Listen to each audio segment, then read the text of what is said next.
होता बियाह तुमसे तुरता नहीं नहाता, गावा गवाई अब कार्ड बटाता। प्यार कैला के लिए सिला देता रू। सुनो ना, होता बियाह तुमसे तुरता नहीं नहाता, गावा गवाई अब कार्ड बटाता। हमरो हो जाए बियाह तू कोली हा, तमुला के खबरवा छपी पेपरवा जान पढ़ली हा। तमुला के खबरवा छपी पेपरवा जान पढ़ली हा।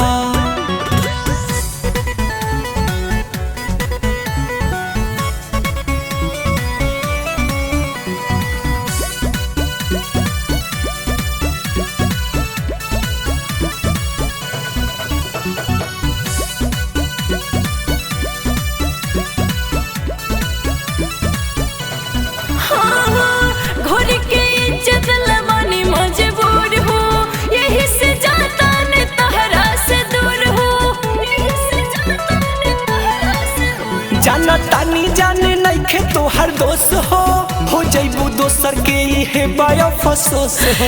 एमे हमार कोनो दोस्त नहीं खे, जाने रोई हना हमरो गम सहली हा। तमुला के खबरवा छपी पेपरवा जान पढ़ली हा। तमुला के खबरवा छपी पेपरवा जान पढ़ली हा।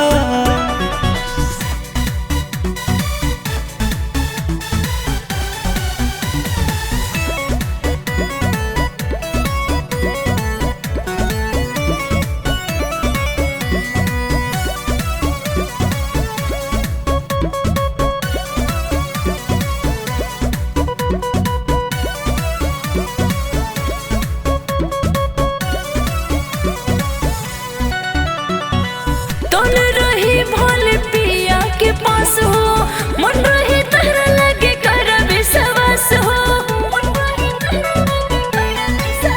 डोली उठते मारी आरू ना जनाबी, जाने देखे नहीं पैबू हो कभी। अरे ऐसे मत कहो, अरे ऐसा नहीं बात बा। दुख सुख अपन बेटू से कहली हा। तमुला के खबरवा छपी पेपरवा जान पढ़ली हा। तमुला के खबरवा छपी पेपरवा जान पढ़ली हा।